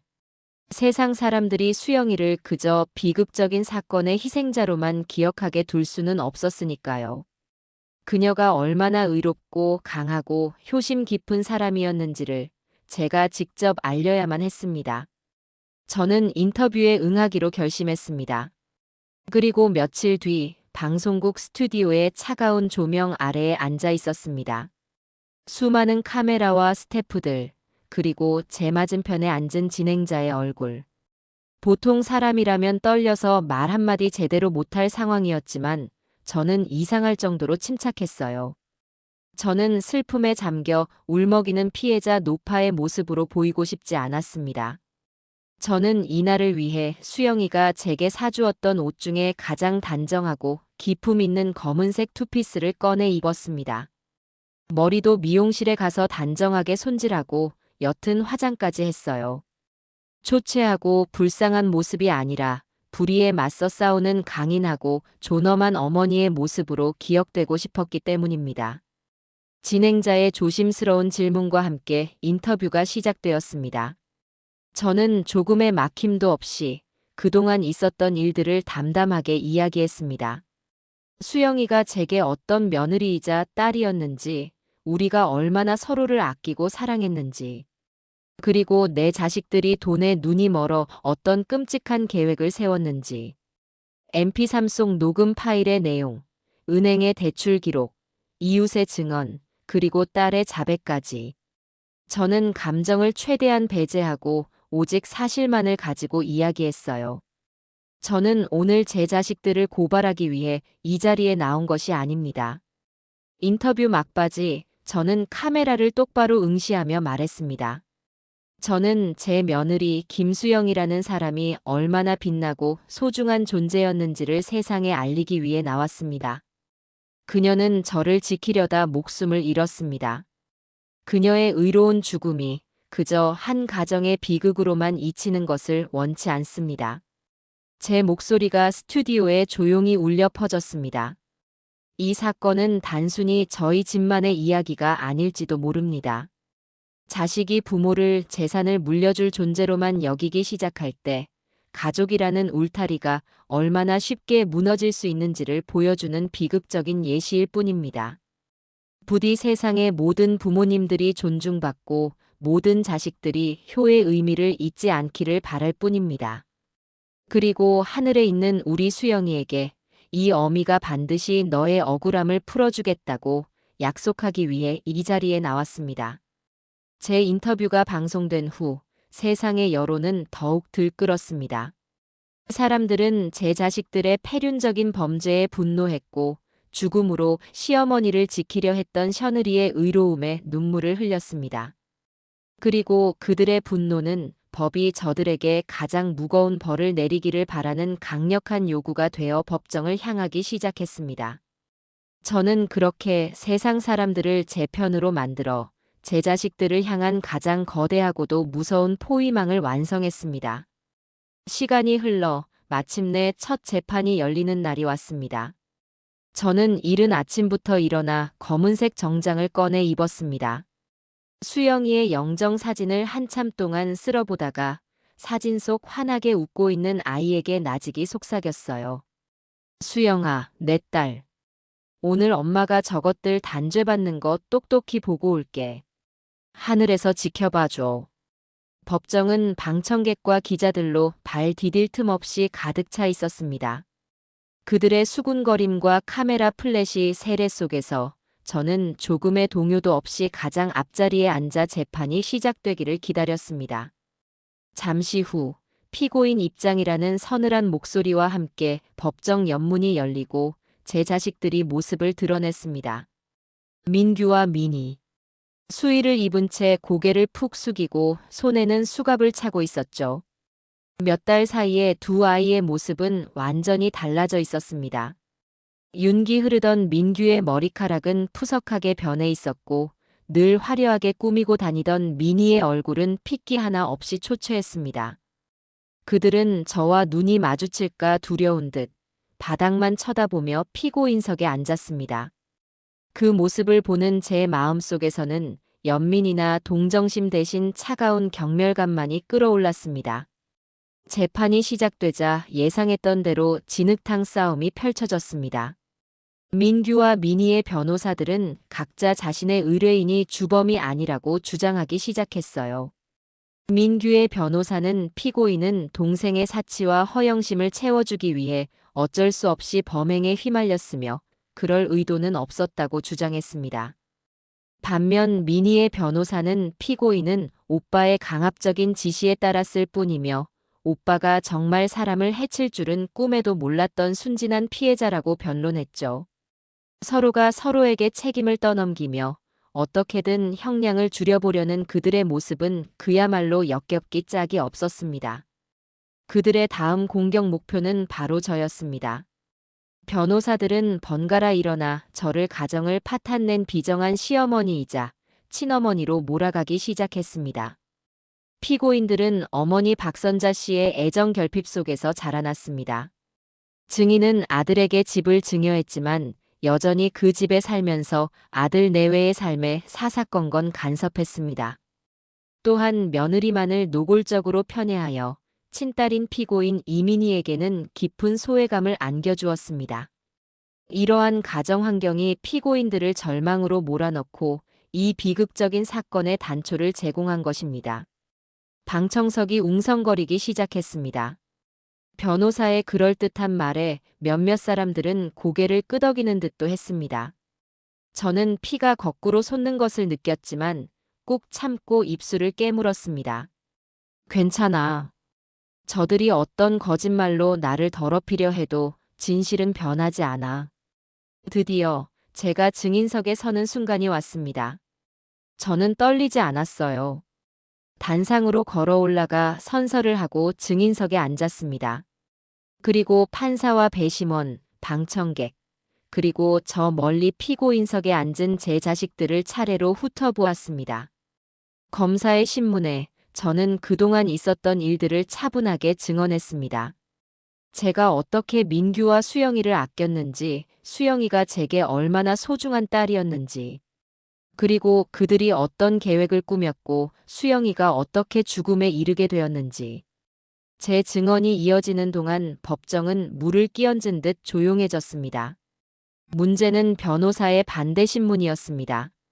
민규의 변호사가 날카로운 눈으로 저를 쏘아보며 질문을 던졌습니다. 증인은 아들에게 집을 증여하고도 여전히 그 집에 살면서 아들 부부의 사생활에 간섭하며 실질적인 주인 행세를 한 것이 맞습니까? 아니요. 나는 내 자식들에게 집을 준 것이 아니라 따뜻한 가정을 선물한 것입니다. 그리고 나는 그 가정의 어른으로서 아이들이 잘못된 길로 가지 않도록 보살필 의무가 있었을 뿐입니다. 이번에는 민희의 변호사가 나섰습니다. 증인은 며느리 김수영을 노골적으로 편애하고 친딸인 이민희를 차별 대우하여 모녀 관계를 파탄시킨 사실을 인정하십니까? 나는 내 자식들을 차별한 적이 없습니다. 다만 부모에게 효도하고 어른을 공경하는 자식에게 마음이 더 가는 것은 인지상정입니다. 저는 내게 진정한 효심을 보여준 아이를 더 사랑했을 뿐입니다. 제 단호하고도 흔들림 없는 대답에 변호사들은 더 이상 저를 공격할 말을 찾지 못하고 당황하는 기색이 역력했습니다. 마지막으로 검사는 제게 피고인들에게 하고 싶은 말이 있냐고 물었습니다. 저는 고개를 돌려 처음으로 피고인석에 앉은 두 아이의 눈을 똑바로 마주 보았습니다. 그들의 눈은 공포와 원망으로 가득 차 있었죠. 나는 너희에게 생명을 주었고 너희가 쉴 수 있는 집을 주었다. 제 목소리가 법정 안에 조용히 울려 퍼졌습니다. 그런데 너희는 나를 내다버리려 했고 너희의 그 추악한 탐욕을 막아선 나의 유일한 딸을 너희 손으로 죽게 만들었다. 민희가 흐느끼기 시작했고 민규는 고개를 푹 숙였습니다. 저는 말을 이었습니다. 나는 오늘 너희들의 어미로서 이 자리에 선 것이 아니다. 나는 내 딸 김수영의 시어미로서 너희라는 원수들에게 죗값을 묻기 위해 이 자리에 섰다. 내가 너희를 바라보는 지금 내 눈에는 더 이상 내 자식들이 보이지 않는다. 내 딸을 개걸스럽게 집어삼킨 탐욕스러운 괴물 두 마리가 보일 뿐이다. 제 말이 끝나자 방청석에서는 나지막한 탄식이 터져 나왔습니다. 존경하는 재판장님. 부디 저 괴물들에게 인간의 도리를 저버린 죄가 얼마나 무거운 것인지를 가르쳐 주십시오. 제 며느리 수영이가 하늘에서라도 편히 눈 감을 수 있도록 가장 무서운 벌을 내려주시기를 간절히 바랍니다. 제 증언이 끝나고 며칠 뒤 최종 선고 공판이 열렸습니다. 그날 법정은 이전보다 더 많은 사람들로 인산인해를 이루었죠.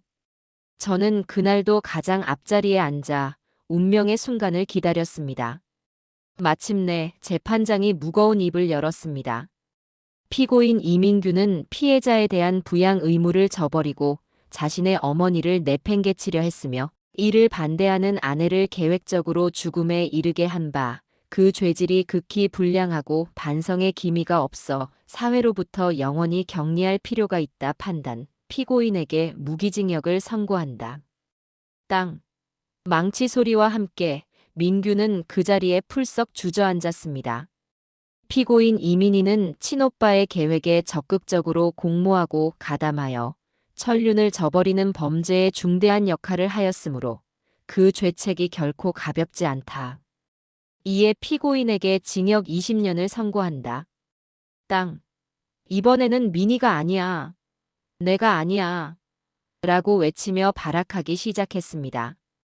법정 경위들이 달려들어 두 사람을 끌고 나갔습니다. 그들이 울부짖으며 끌려나가는 모습을 저는 아무런 표정 없이 그저 묵묵히 지켜보았습니다. 모든 것이 끝났습니다. 법정을 나오자 눈부신 햇살이 제 얼굴 위로 쏟아져 내렸습니다. 저는 한참 동안이나 법원 계단 위에 서서 파란 하늘을 올려다보았습니다. 그리고 제 뺨 위로 아주 오랜만에 뜨거운 눈물 한 방울이 흘러내리는 것을 느꼈습니다. 그것은 슬픔의 눈물이 아니었습니다. 수영이에게 이제야 모든 빚을 갚았다는 안도의 눈물이었습니다. 재판이 끝나고 제 자식들이라는 이름의 족쇄가 채워진 괴물들이 차가운 교도소 담장 너머로 사라진 뒤 제게는 아주 길고도 낯선 시간이 찾아왔습니다. 수영이가 떠나고 두 자식의 존재마저 지워버린 집은 텅 비다 못해 거대한 무덤처럼 느껴졌어요. 저는 그 끔찍한 적막함 속에서 며칠을 보냈습니다. 아침에 눈을 뜨면 습관처럼 수영이를 불렀다가 텅 빈 옆자리를 깨닫고는 입을 다물곤 했죠. 얼마 뒤 법적인 절차가 모두 마무리되었습니다. 민규의 범죄 사실이 명백해지면서 제가 아들에게 집을 증여했던 계약은 불법 원인으로 인한 증여로 인정되어 무효가 되었습니다. 집의 명의는 온전히 제 이름으로 돌아왔습니다. 제 평생의 피와 땀이 담긴 집, 그리고 수영이의 목숨과 맞바꾼 집. 저는 등기부등본을 손에 쥐고 집 안을 천천히 둘러보았습니다. 수영이의 손길이 닿지 않은 곳이 없었어요. 거실 창가에서 햇살을 받으며 자라나는 화초들, 주방 찬장에 가지런히 정리된 그릇들, 제 방에 놓인 푹신한 안락의자까지. 모든 공간에 수영이와의 행복했던 추억이 배어 있었지만 동시에 그 추억 뒤에는 두 자식들의 추악한 탐욕과 배신이 검은 그림자처럼 어른거렸습니다. 더 이상 이 집에서 살 수 없다는 것을 깨달았습니다. 이 집은 제게 더 이상 안식처가 아니었습니다. 행복과 비극이 뒤엉킨 벗어나야만 하는 거대한 족쇄일 뿐이었죠. 저는 며칠을 고민한 끝에 큰 결심을 했습니다. 이 집을 팔기로. 제 모든 것을 팔아버리기로. 그리고 그 돈으로 수영이를 위한, 그리고 수영이와 같은 또 다른 누군가를 위한 일을 시작하기로. 부동산 중개인을 불러 집을 내놓았습니다. 시세보다 조금 싸게 내놓아서인지 집은 생각보다 금방 팔렸습니다. 마지막으로 집을 떠나던 날, 저는 텅 빈 거실 한가운데 서서 벽에 걸렸던 가족사진 자국을 오랫동안 바라보았습니다. 네 사람이 함께 웃고 있던 그 사진은 재판이 끝난 날 제 손으로 직접 찢어 불태워버렸죠. 이제 이 집에는 저의 과거도 미래도 없었습니다. 저는 미련 없이 현관문을 잠그고 돌아섰습니다. 그렇게 얻게 된 큰돈을 손에 쥐고 저는 가장 먼저 변호사와 사회복지 전문가를 찾아갔습니다. 그리고 제 계획을 설명했어요. 제 사연을 뉴스를 통해 접했던 그들은 제 뜻에 깊이 공감하며 적극적으로 저를 돕기 시작했습니다. 몇 달간의 준비 끝에 저는 마침내 작은 재단을 설립할 수 있었습니다. 그리고 그 재단의 이름으로 서울 외곽의 아담한 2층짜리 단독주택을 매입했습니다. 그 집은 자식들에게 버림받는 어르신들이 잠시나마 편히 머물다 가실 수 있는 쉼터로 꾸며졌습니다. 방은 모두 볕이 잘 드는 남향으로 골랐고 무릎이 좋지 않은 어르신들을 위해 집 안 곳곳에 손잡이를 설치했습니다. 마당에는 작은 텃밭을 갖고 함께 채소를 키울 수 있도록 했고 거실에는 커다란 텔레비전과 푹신한 소파를 들여놓았죠. 마치 수영이가 저를 위해 집을 꾸며주었던 것처럼 저 역시 정성을 다해 그 공간을 채워나갔습니다. 그리고 마침내 쉼터의 문을 여는 날이 왔습니다. 저는 쉼터의 입구에 작지만 단단한 현판 하나를 내걸었습니다. 거기에는 제가 직접 쓴 글씨가 새겨져 있었죠. 수영이네 쉼터. 현판식에는 많은 사람들이 찾아왔습니다. 제 사건을 끝까지 도와주었던 담당 형사님, 용기를 내어 진실을 증언해 주었던 502호의 젊은 아주머니, 그리고 재단 설립을 도와준 여러분들. 모두가 자기 일처럼 기뻐하며 박수를 쳐주었습니다. 저는 마이크 앞에 서서 찾아와 준 분들에게 허리를 숙여 인사했습니다. 오늘 이곳 수영인의 쉼터의 문을 엽니다. 저는 떨리는 목소리로 입을 열었습니다. 이 집은 한 어미를 지키려 했던 착한 딸의 마음으로 지어졌습니다. 부디 이 집에 들어오시는 모든 분들이 그 아이의 따뜻했던 마음을 느끼며 잠시나마 시름을 잊고 평안을 얻으시길 바랍니다. 세상 모든 자식들이 부모의 무거운 어깨를 한 번쯤은 생각해 주기를, 그리고 세상 모든 부모님들이 더 이상 자식들의 등살에 눈물 흘리지 않기를. 하늘에 있는 우리 수영이도 분명 같은 마음으로 이곳을 지켜보고 있을 겁니다. 제 짧은 인사가 끝나고 사람들은 다시 한번 뜨거운 박수를 보내주었습니다. 저는 그 박수 소리를 들으며 저 멀리 파란 하늘을 올려다보았습니다. 수영아, 보고 있니? 네 이름이 이렇게 다른 누군가에게 따뜻한 위로가 되었단다. 현판식이 끝나고 저는 홀로 수영이의 납골당을 찾아갔습니다. 작은 사진 속에서 수영이는 여전히 세상에서 가장 환한 미소를 짓고 있었어요. 저는 조심스럽게 사진 앞에 국화 한 송이와 수영이네 쉼터 현판 사진을 내려놓았습니다. 수영아, 내 딸. 이제 정말 다 끝났어. 저는 차가운 유리 액자를 가만히 어루만지며 속삭였습니다. 너를 아프게 했던 그 사람들은 아주 오랫동안 죗값을 치르게 될 거야. 그리고 너의 이름은 이렇게 예쁜 집이 되어서 외롭고 힘든 어른들을 지켜주게 됐단다.